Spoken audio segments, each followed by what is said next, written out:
Hoy voy a contarles algo que cambió para siempre mi manera de ver mi profesión. Soy médico forense. Llevo 23 años trabajando en esto y créanme cuando les digo que hay casos que simplemente no te abandonan nunca. Este es uno de ellos. Pero antes de continuar, si esta historia te está gustando, no olvides suscribirte al canal y activar la campanita para no perderte ningún video. Y por favor déjame en los comentarios desde qué ciudad me estás viendo.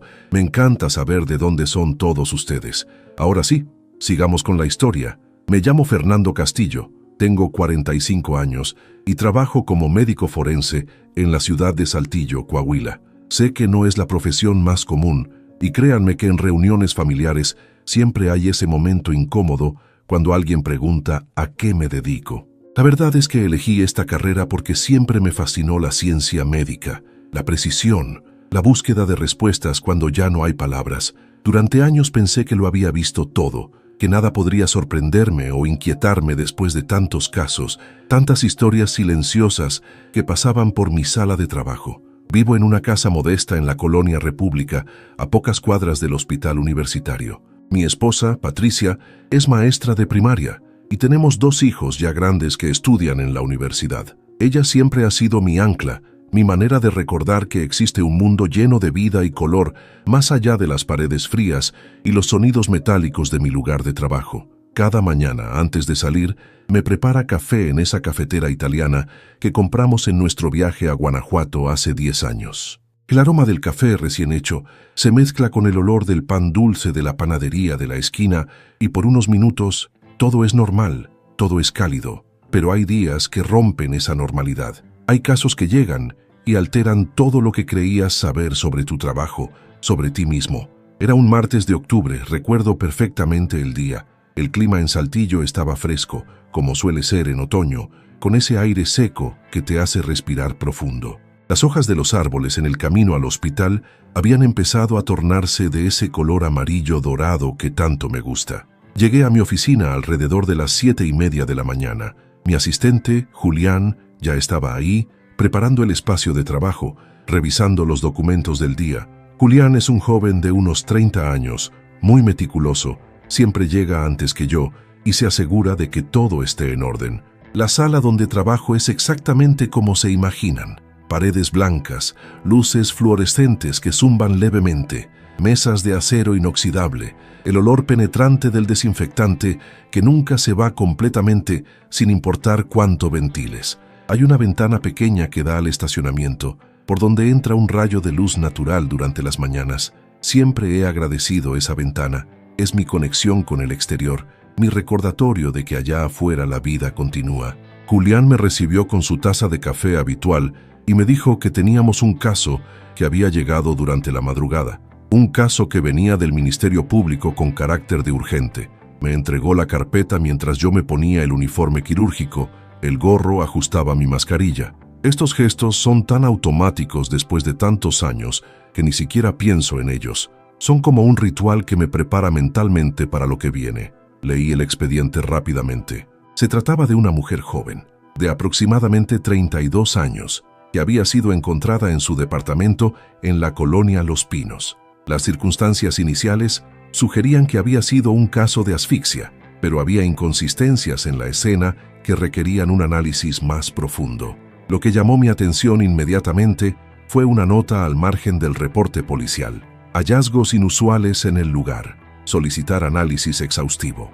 Pues entonces, me dije a mí mismo, vamos a ver qué tenemos aquí. Cuando entramos a la sala de procedimientos, todo parecía normal. La temperatura controlada, el sonido del sistema de ventilación, las luces brillantes que no dejan ninguna sombra. Julián había preparado todos los instrumentos necesarios, alineados con esa precisión militar que tanto aprecio de él. La joven estaba cubierta con una sábana blanca y antes de comenzar, como siempre hago, me tomé un momento.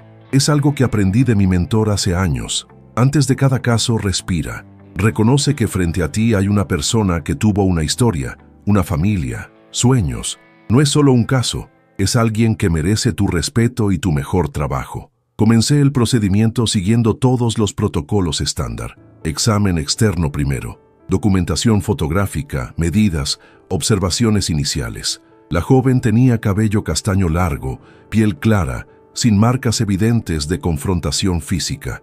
Vestía ropa cómoda, como si hubiera estado en su casa descansando. No había señales de que hubiera pasado por alguna situación violenta externamente visible, pero entonces empecé a notar cosas que no encajaban. Pequeños detalles que, cuando empiezas a sumarlos, crean un panorama completamente diferente. Primero, había una ligera coloración inusual en las uñas.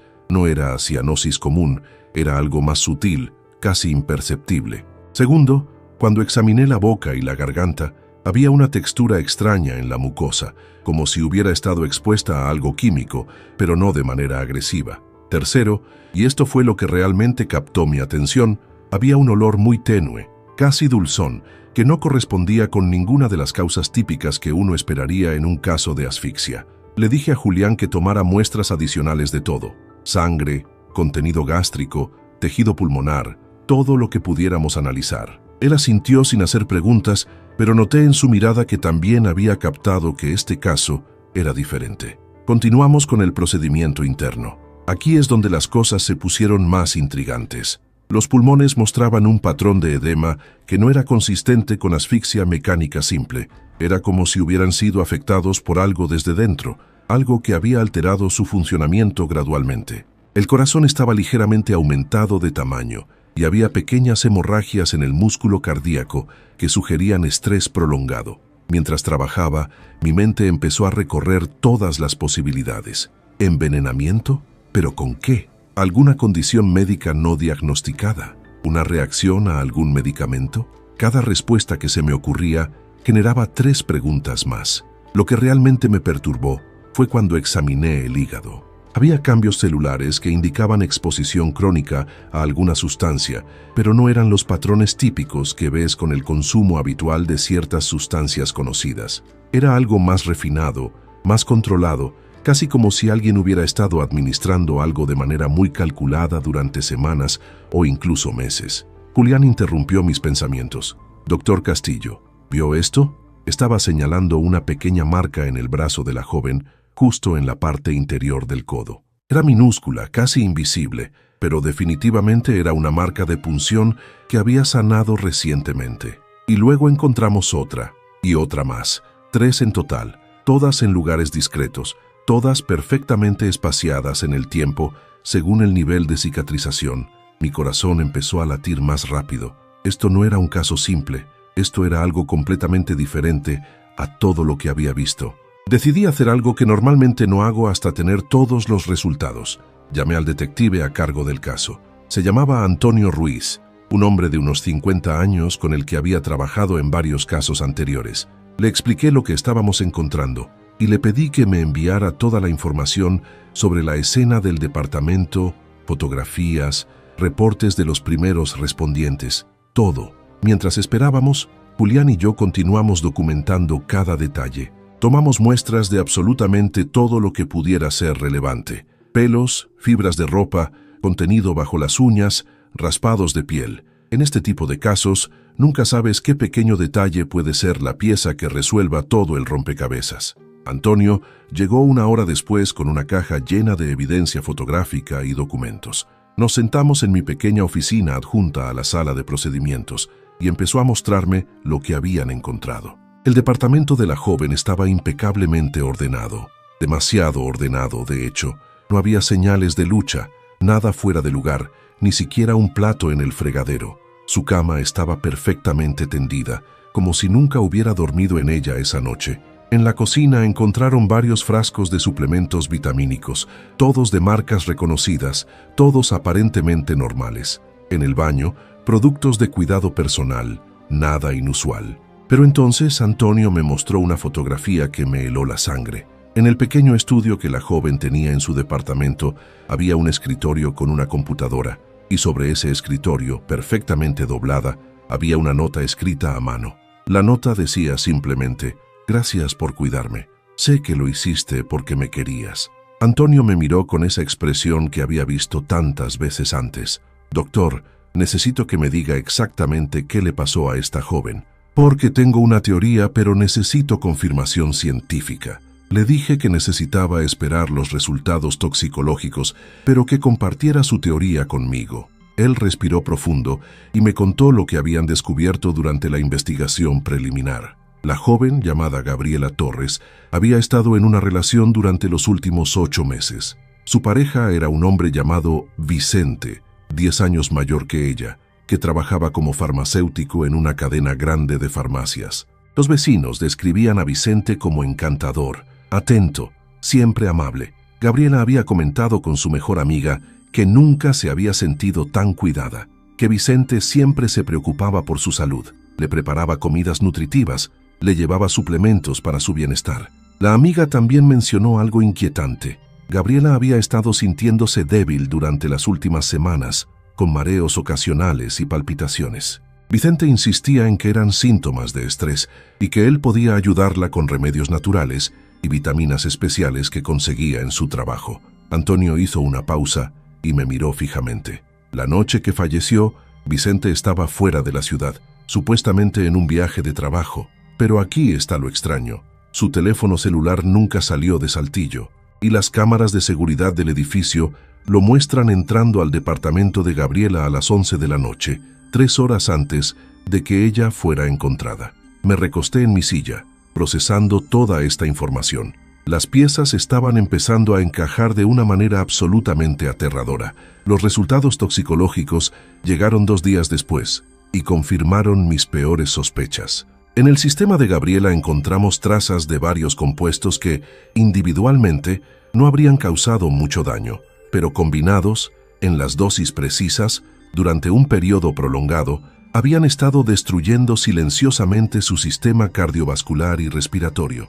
Lo más perturbador era la sofisticación del método. Quien había hecho esto conocía exactamente qué sustancias usar, en qué cantidades, cómo enmascararlas dentro de suplementos aparentemente inofensivos. Era alguien con conocimientos farmacológicos profundos, alguien que había planeado esto meticulosamente durante meses. Vicente había estado literalmente envenenándola lentamente, haciéndole creer que la estaba cuidando. Cuando confrontamos a Vicente con la evidencia, su fachada de hombre preocupado se desmoronó. Durante el interrogatorio, reveló una historia que aún me cuesta procesar. Estaba obsesionado con Gabriela desde que la conoció en una cafetería del centro. Cuando ella no correspondió inicialmente a sus avances románticos, él decidió que si no podía tenerla completamente, nadie más podría. Su plan era hacerla dependiente de él gradualmente. Las sustancias que le administraba la debilitaban lo suficiente como para que sintiera que necesitaba sus cuidados, pero no tanto como para levantar sospechas inmediatas. En su mente retorcida, esto la haría amarlo, la haría quedarse con él para siempre. Pero algo salió mal en sus cálculos. La noche de su partida, la combinación de compuestos alcanzó un nivel crítico en el organismo de Gabriela. Su corazón y pulmones simplemente dejaron de funcionar adecuadamente. Vicente entró en pánico, pero en lugar de llamar a emergencias, decidió escenificar todo para que pareciera que ella se había ido mientras dormía tranquilamente. La nota que dejó en su escritorio era su manera de justificarlo todo, de convencerse a sí mismo de que había actuado por amor. Lo que más me aterra de este caso, incluso ahora después de 3 años, no es solo la crueldad del acto o la frialdad del cálculo. Es darme cuenta de que alguien puede destruir a otra persona tan sistemáticamente mientras mantiene una fachada de cuidado y amor. Es pensar en cuántas veces Gabriela debe haberse sentido agradecida por tener a alguien tan atento a su lado, sin saber que esa misma persona era quien estaba causando su deterioro. Después de ese caso, cambió algo fundamental en mí. Cada vez que empiezo un nuevo análisis, ya no asumo nada. He aprendido que las historias más terribles muchas veces se esconden detrás de las escenas más ordinarias. He aprendido que el mal puede vestirse de bondad, que el peligro puede venir de las personas que juran protegernos. También cambió mi manera de ver mi propia vida. Ahora, cuando Patricia me prepara ese café por las mañanas, cuando mis hijos me llaman para contarme sobre su día, cuando abrazo a mi esposa antes de dormir, siento una gratitud profunda que antes daba por sentada, porque he visto lo frágil que es todo, lo rápido que puede arrebatarse y lo importante que es valorar cada momento auténtico de conexión y amor verdadero. A veces, en las noches cuando no puedo dormir, pienso en Gabriela, pienso en sus sueños, en las cosas que quería hacer con su vida, en cómo confiaba en la persona equivocada. Y me pregunto cuántos otros casos similares pasan desapercibidos. ¿Cuántas personas están atrapadas en situaciones donde alguien manipula su realidad tan sutilmente que ni siquiera se dan cuenta? Este trabajo me ha enseñado que mi responsabilidad va más allá de simplemente determinar causas médicas. A veces soy la última voz que estas personas tienen, la última oportunidad de que su historia real sea contada, de que se haga justicia. Y esa responsabilidad pesa, créanme que pesa, pero también me da un propósito que va más allá de la ciencia pura. Vicente fue procesado y está cumpliendo una sentencia larga por lo que hizo. Durante el juicio, intentó argumentar que nunca quiso que las cosas terminaran así, que solo quería que Gabriela lo necesitara, que lo amara. Pero las acciones tienen consecuencias y no hay justificación para destruir a otra persona, sin importar cómo intentes envolverlo. La familia de Gabriela vino a verme después del juicio. Su madre, una mujer de unos 60 años con los ojos del mismo color avellana que su hija,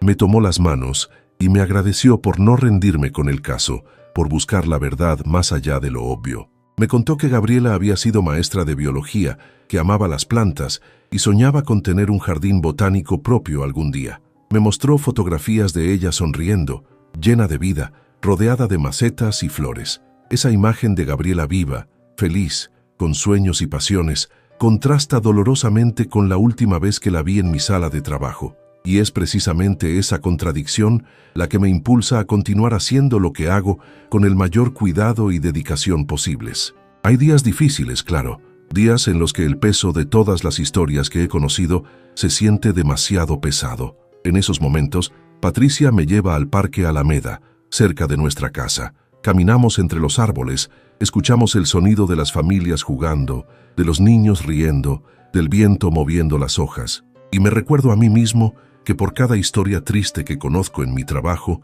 hay miles de historias de amor genuino, de conexiones reales, de personas que cuidan a otras sin segundas intenciones. También he aprendido a hablar más abiertamente con mis hijos sobre relaciones saludables, sobre señales de alerta, sobre la importancia de escuchar sus instintos. Si algo bueno puede salir de casos como el de Gabriela, es que podemos educar a las nuevas generaciones para que reconozcan comportamientos manipuladores antes de que sea demasiado tarde. En mi profesión, desarrollas una especie de coraza emocional. Tienes que hacerlo, o no podrías funcionar. Pero también aprendo que esa coraza no puede ser tan gruesa que te haga perder tu humanidad, tu capacidad de indignarte ante la injusticia, tu compromiso con buscar la verdad. Gabriela Torres no solo fue un caso en mi expediente, fue una persona real, cuya vida fue robada por alguien que confundió obsesión con amor, control con cuidado, y aunque no pude hacer nada para salvarla, pude darle una voz cuando ya no tenía la suya propia. Pude asegurarme de que la verdad saliera a la luz, de que su historia no quedara enterrada bajo una mentira bien construida. Este caso cambió protocolos en nuestro departamento también. Ahora, cuando hay casos que inicialmente parecen situaciones naturales, pero tienen pequeñas inconsistencias, profundizamos mucho más. Hemos creado una lista de señales de alerta para situaciones de envenenamiento crónico. Hemos establecido colaboraciones más estrechas con toxicólogos especializados. Y cada vez que capacito a nuevos médicos forenses, les cuento la historia de Gabriela. No para asustarlos, sino para recordarles que nuestro trabajo va más allá de la técnica y la ciencia. Se trata de justicia, de verdad, de darles paz a las familias que han perdido a alguien. Hace unos meses, la madre de Gabriela plantó un jardín en su memoria en el Parque Las Maravillas. Invitó a Patricia y a mí a la inauguración. Es un espacio hermoso, lleno de las plantas que Gabriela amaba, lavandas, jazmines, rosas de todos los colores. Hay una pequeña placa que dice, para Gabriela, quien amaba la vida y merece ser recordada en la belleza. Mientras estaba ahí, rodeado de esas flores vibrantes y del aroma dulce del jardín, pensé en lo irónico que era. Gabriela había pasado sus últimos meses siendo envenenada lentamente, su vida siendo drenada gota a gota, y ahora era recordada en un lugar lleno de vida, de crecimiento, de belleza natural. Había una justicia poética en eso, una manera de que su memoria triunfara sobre la oscuridad que Vicente había traído a su vida. Me di cuenta en ese momento de que mi trabajo, por más difícil que sea, tiene un propósito hermoso. Ayudo a que personas como Gabriela no sean olvidadas, a que sus historias sean escuchadas, a que la injusticia no prevalezca. Es un honor que no tomo a la ligera. Ahora, cuando entro cada mañana a mi sala de trabajo, cuando me pongo el uniforme quirúrgico, cuando ajusto mi mascarilla, lo hago con una renovada sensación de propósito. Sé que cada caso que llega a mi mesa es más que datos y procedimientos. Es una persona que merece mi mejor esfuerzo, mi atención completa, mi compromiso inquebrantable con descubrir la verdad. El caso de Gabriela me aterra hasta hoy. Sí, me aterra la capacidad humana para el engaño, para la manipulación, para envolver crueldad en un disfraz de cuidado. Pero también me inspira. Me inspira a ser mejor en lo que hago, a nunca conformarme con explicaciones fáciles, a siempre buscar más allá de lo obvio. Y cada noche, cuando regreso a casa y Patricia me recibe con una sonrisa, cuando cenamos juntos y hablamos sobre nuestros días, cuando me acuesto sabiendo que estoy rodeado de amor genuino, agradezco profundamente por esa normalidad, por esa autenticidad. Porque he visto lo que sucede cuando el amor se pervierte, cuando la confianza se traiciona, cuando alguien usa la intimidad como un arma. La historia de Gabriela me perseguirá siempre, pero no la dejo solo como una sombra oscura. La llevo también como un recordatorio de por qué hago lo que hago, de por qué cada detalle importa, de por qué nunca puedo bajar la guardia o asumir que un caso es simple solo porque parece serlo. Hay casos que te cambian, que alteran fundamentalmente tu manera de ver el mundo. Este fue uno de esos casos para mí. Y aunque quisiera poder retroceder el tiempo y salvar a Gabriela, aunque quisiera que Vicente nunca hubiera cruzado su camino, no puedo. Lo que sí puedo hacer es asegurarme de que su historia sirva a un propósito, de que otros aprendan de ella, de que su memoria impulse cambios positivos en cómo abordamos estos casos. Antes de terminar, quiero pedirles algo. Si alguna vez sienten que algo no está bien en una relación, si alguien que dice cuidarlos los hace sentir más débiles en lugar de más fuertes, si su instinto les dice que algo está mal incluso cuando todo parece perfecto en la superficie, escuchen esa voz interior.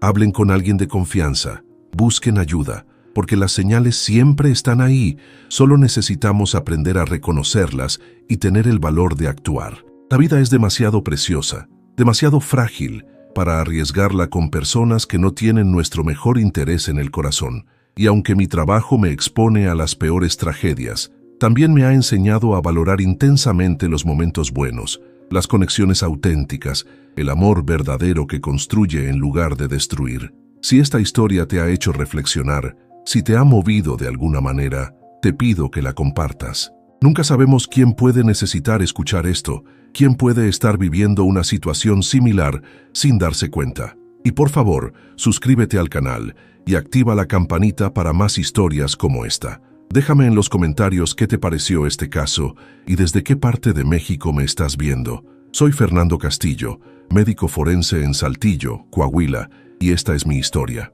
Una historia que me aterra, sí, pero que también me recuerda cada día por qué mi trabajo importa, por qué la verdad importa y por qué nunca debemos dejar de buscarla, sin importar cuán bien escondida esté. Gracias por escucharme. Y recuerden siempre cuidar de ustedes mismos y de las personas que aman. La vida es un regalo y merece ser vivida en plenitud, rodeada de personas que genuinamente quieren nuestro bienestar.